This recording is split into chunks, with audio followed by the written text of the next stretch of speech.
Jai Hare Krishna, então é o Tato Sandarbha, né?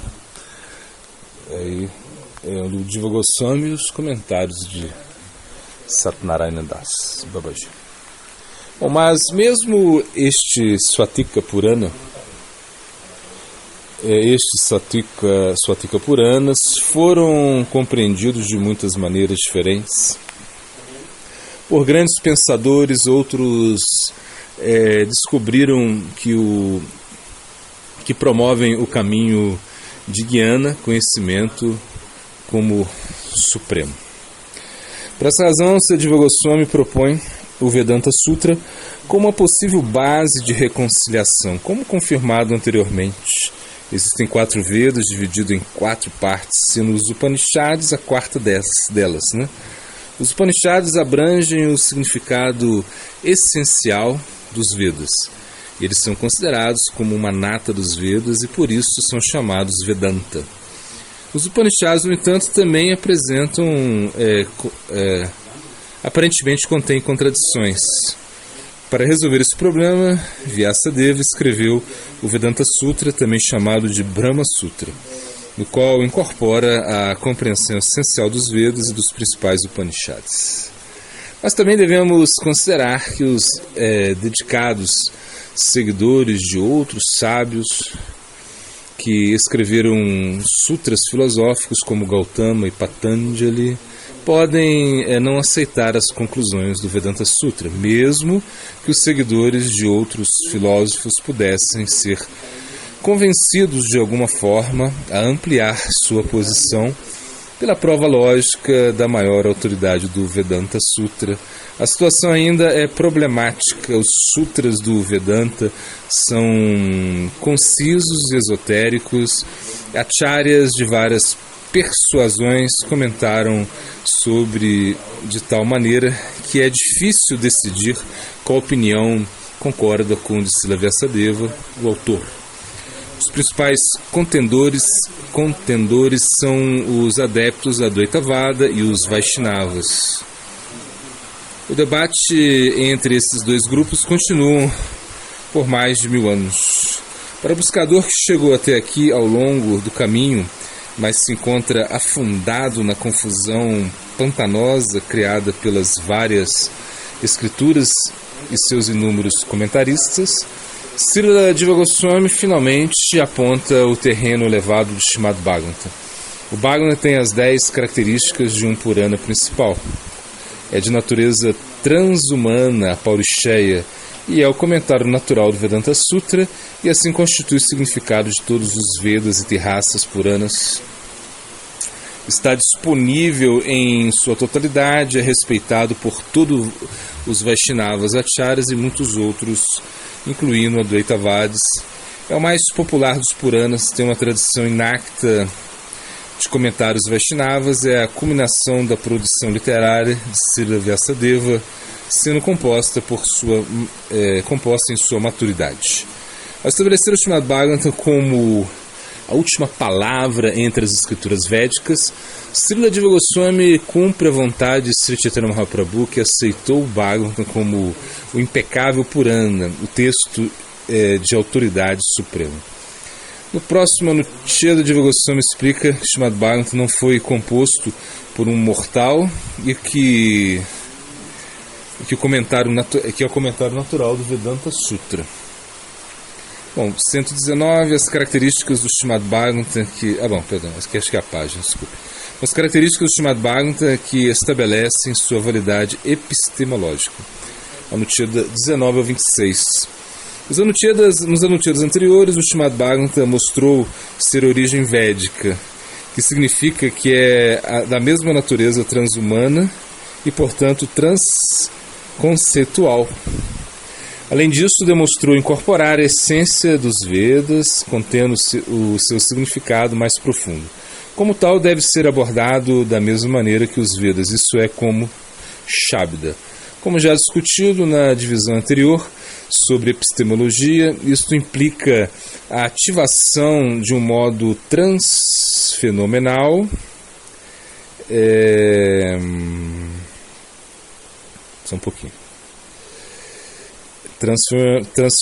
transfenomenal e de conhecer na consciência. Transfenomenal de conhecer na consciência. No qual a realidade se revela por meio do seu poder de auto-revelação do som. Nesse caso, porque o Srimad Bhagavatam incorpora não apenas a realidade desprovida de distinção fenomenal, mas a realidade completa com seu próprio interior pleno, o conhecimento transcendental que ele se revela idêntico a essa realidade completa, conhecida como Bhagavatam. Os Anuchedas nessa divisão delineiam algumas das características primárias do Srimad Bhagavatam que especificam ainda mais sua validade epistemológica. Bom, só para recordar, epistemologia significa resumo da filosofia que se ocupa dos problemas que se relacionam com o conhecimento humano, refletindo sobre a sua natureza e validade. É a filosofia do conhecimento, teoria do conhecimento. Mas, novamente, isso não é meramente para nos convencer da autoridade do Bhagavatam como um texto de referência discursiva sobre a realidade. A intenção, em vez disso, é atualizar a possibilidade de conhecimento direto dessa realidade. Assim, as características primárias numeradas como o Srimad Bhagavatam o conhecimento natural sobre o Vedanta Sutra e a essência do Gayatri, funcionam mais como sutras ou chaves que transformam ou desbloqueiam a consciência para revelar seu próprio significado idêntico à realidade, mas que eles significam, né? Que eles significam, né? Okay. Agora é o Anucheda 19. Srimad Bhagavatam é o comentário natural sobre o Vedanta Sutra e a essência do Gayatri, né? Então 19.1. De verdade, o Sr. Vyasa não ficou satisfeito mesmo depois de compilar todos os Puranas e o Vedanta Sutra. Portanto, ele produziu o Srimad Bhagavatam, né? Ele produziu o Srimad Bhagavatam, que foi revelado a ele em um transe, né, como comentário natural sobre seus próprios sutras. No Srimad Bhagavatam encontramos a reconciliação consistente de todas as escrituras conforme entendido pelo fato de que a revelação da verdade do Bhagavatam se desdobrará diretamente do Gayatri Mantra, a personificação do significado essencial de todos os Vedas. Esta característica do Bhagavatam é descrita no Matsya Purana. Ele vai citar o verso, parece. Bom, este Purana é conhecido como o Srimad Bhagavatam, que delineia o caminho da verdade suprema, Dharma Vistara, com referência ao mantra Gayatri, e fala da morte do demônio Vrita. Quem escreve uma cópia do Srimad Bhagavatam, colocá-lo em um trono de leão dourado e presenteá-lo a uma pessoa digna no dia da lua cheia do mês de Bhadra, agosto, setembro, alcançará o destino supremo. Este Purana tem 18.000 versos. Aqui a palavra Gayatri indica especificamente o significado do mantra Gayatri, que está ligado à palavra de Mahi. De Mahi é um significado Gayatri, implicando em exceção, implicando sem exceção o mantra completo, né? Porque o Gayatri é a origem de todos os mantras védicos, seria impróprio pronunciá-lo diretamente. O primeiro verso do Srimad Bhagavatam, 1.1.1, né, alude ao significado do Gayatri pelas frases Jamadi Hasya Jataha. Por ele, este universo é criado, mantido, destruído. Tene Brahma Irda. Ele revelou o Vedanta, a verdade védica ao Senhor Brahma dentro do coração. Essas frases expressam o mesmo significado do Gayatri ao descrever Bhagavan como a base de todos os universos e como aquele que inspira a faculdade da sabedoria de todos. A palavra Dharma, no composto Dharma Vistara, do mesmo verso do Matsya Purana, refere-se ao caminho da verdade suprema, Parama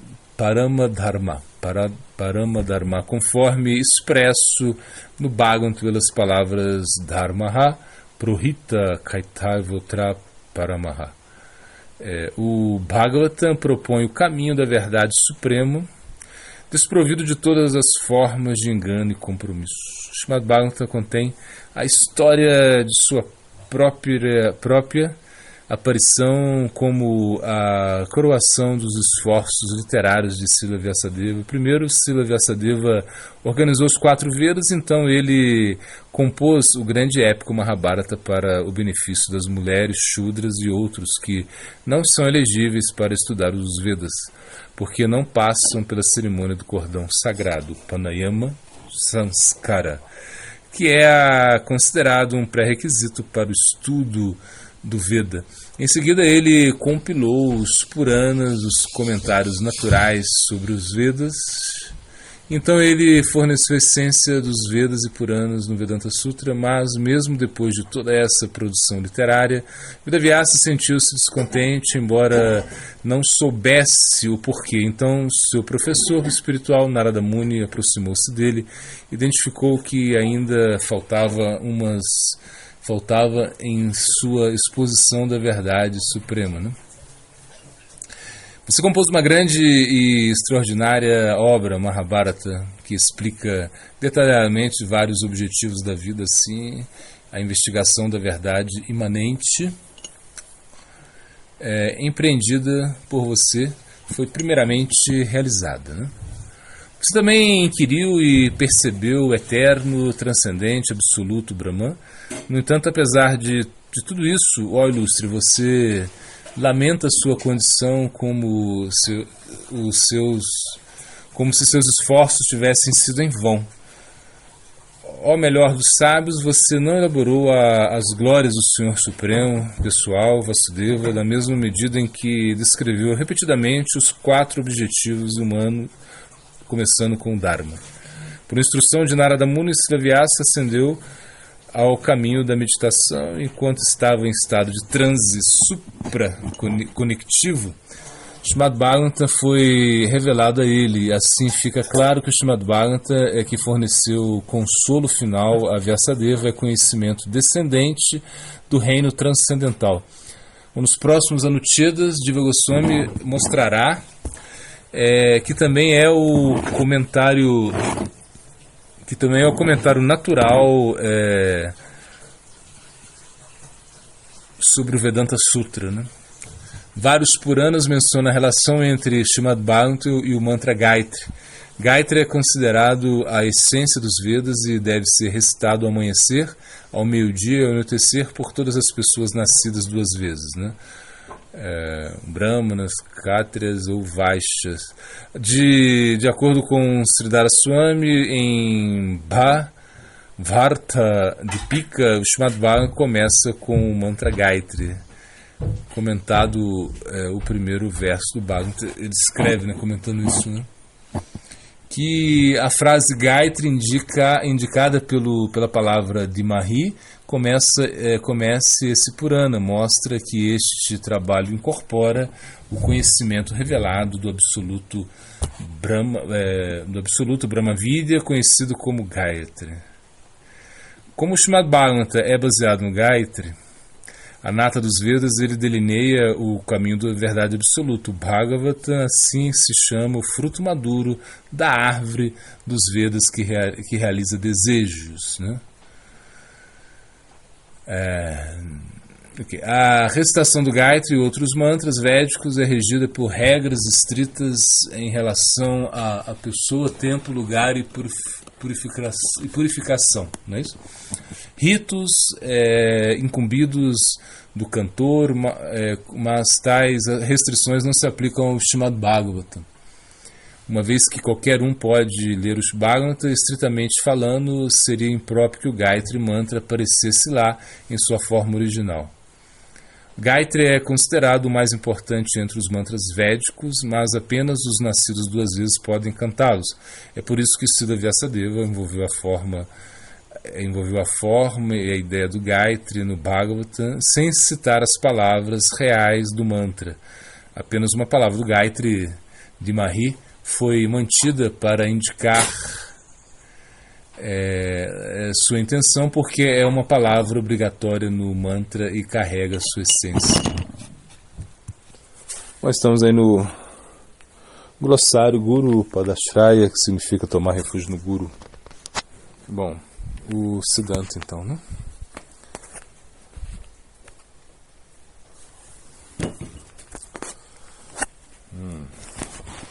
Siddhanta.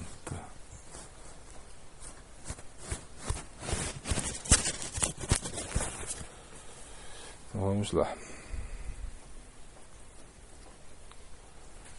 Bom, o reino espiritual é atinto, inconcebível, mas ainda assim devemos tratar de entender as coisas de acordo com a nossa capacidade de fé, realização.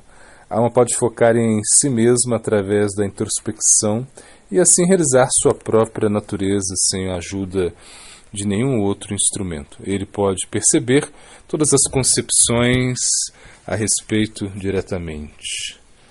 Todos querem felicidade, porém estão correndo atrás de uma fantasmagoria. A felicidade não pode estar nas coisas mortais. Estamos fazendo uma transação com o mundo mortal. Isso não pode nos dar satisfação. Isso somente desperdiça nossa energia. O que coletamos de um lado, desaparecendo do outro lado. O homem sábio não deve aceitar e nem tolerar essas classes de desperdício de energia com o princípio da vida. Tal pessoa pode ver o outro lado da vida, pode ver que não é um sujeito deste mundo mortal e que aqui é apenas um local de jogos. Viver é a necessidade primordial de todos. Ninguém pode negar que quer viver, e não somente viver, senão que viver feliz, apropriada e conscientemente. Além disso, também queremos evitar a aflição e a miséria. Existem muitos devotos que são atsados ou podem ser renunciantes e, portanto, têm uma vida mais austera, e então fica muito fácil reconhecê-los. Mas quando um devoto convive com muitas coisas materiais, é mais difícil reconhecê-lo. Esse foi o caso de Pundarika Videnidhi. Certa vez, a pedido de Mukunda, Gadadhara Pandita foi visitar Pundarika. Mukunda disse: "Você gosta dos Vaishnavas, então vou lhe mostrar um." E quando o Gadadhara viu Pundarika Videnidhi, ele acabou cometendo uma ofensa. Gadadhara pensou: ele é um sadhu? Isso porque Pundarika estava deitado em uma cama muito luxuosa, estava sendo untado com óleos caros e perfumados. Isso confundiu a mente de Gadadhara. O Bhakti é uma religião sem regras que trata do amor. É claro que existem regras, princípios, porém isso não quer dizer nada, porque Bhakti vai chegar de qualquer forma. Não estamos falando primeiro siga as regras e depois cante. Pelo contrário, primeiro cante e depois siga as regras. Isso significa que Bhakti não espera que seu coração fique limpo para invadi-lo. Bhakti vem de qualquer jeito. Krishna, o desfrutador supremo, aquele que tem milhares de Lakshmas aos seus pés, está cantando no seu coração como um gari. Está entrando no seu coração como um gari. E isto é constrangedor, ou seja, Krishna entra no seu coração na forma de Nama, então ele vai dissipar os seus desejos. Krishna entra no seu coração e lá ele assume o papel de um varredor. Quando pensamos que Krishna está varrendo nosso coração, ficamos envergonhados. Intoxicação, sexo ilícito, etc., tudo isso é detalhe. O princípio mais importante é estar sob a guia de um Vaishnava. Os passatempos com as gopis são kama, porém não é um kama mundano, na verdade é uma luxúria transcendental. Quando ouvimos esses passatempos que estão tratando da luxúria, purificamos nosso coração e nossa luxúria desaparece. Deveríamos viver no mundo da fé. Gokula Goloka, Gokula são terras da fé onde não existe dúvida, onde sempre existe ânimo. No momento em que o Bhakti começa a entrar no nosso coração, naturalmente seguiremos todas as regras e regulações. Essas regras e regulações são detalhes e começamos a segui-las porque desenvolvemos uma atração por Krishna. Se quisermos ir além da razão, temos que ter um método transracional, que é o Bhakti. Prahlada Maharaj dá uma interpretação para o princípio de não praticar o jogatina. Ele diz que você deve levar uma vida honesta para purificar o seu coração. Existe um conceito no mundo material do que a fé é virtuosa. Por exemplo, as pessoas falam: fulano acredita nisso, isso é bom. Fulano faz o que gosta, isso faz ele feliz, isso é bom, etc. Bom, Hari Bhaktilash, o 195, 196. O mestre espiritual deve decidir se o candidato em perspectiva se qualificou para a iniciação ou não. O discípulo também deve servir o mestre espiritual com amor e devoção por um ano inteiro, considerando tão bom quanto o Supremo. Dessa forma, ele deve agradar o mestre espiritual ao longo do ano. Tá, a gente vai agora para canções.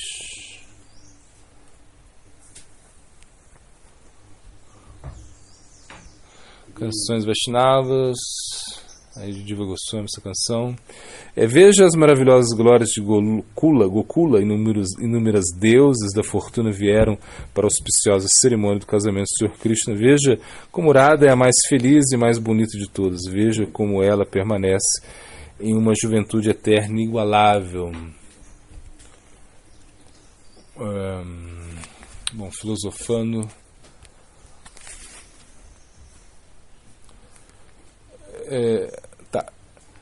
Como é feliz o homem que acha sabedoria, o homem que obtém entendimento, pois a sabedoria é mais valiosa que a prata e rende mais que o ouro.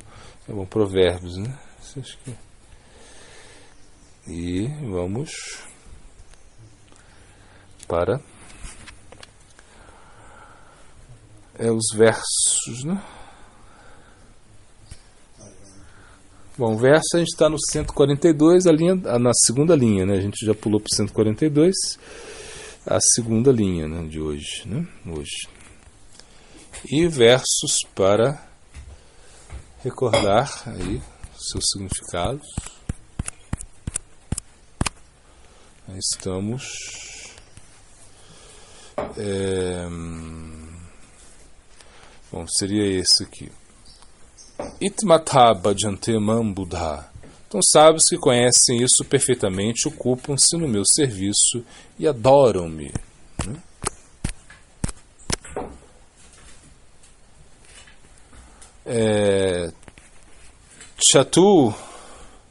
Chatuvida bhajante mam. 4 classes de homens piedosos passam a me prestar serviço devocional. E outro versinho seria esse. Tat artan karma konteya. Tat artan karma konteya, portanto, o filho de Kunti executa seus deveres prescritos para a satisfação dele.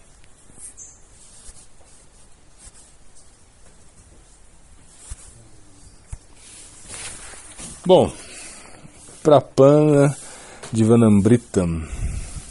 Pessoas que não se abrigam no uno sem igual, o Senhor Supremo, simplesmente mal baratam seu tempo no mundo do nascimento e da morte. Ó Senhor, alma de todas as almas, alma condicionada, vê este universo como separado de ti e pensa que se destina ao desfrute dos sentidos. Porém, isso é uma criação de tua potência ilusória, Maya. Enquanto o ser vivo se apegar a tal interesse ilusório separado, ele não abandona o miserável mundo de ação e reação, nascimento e morte, apesar da sua insignificância total.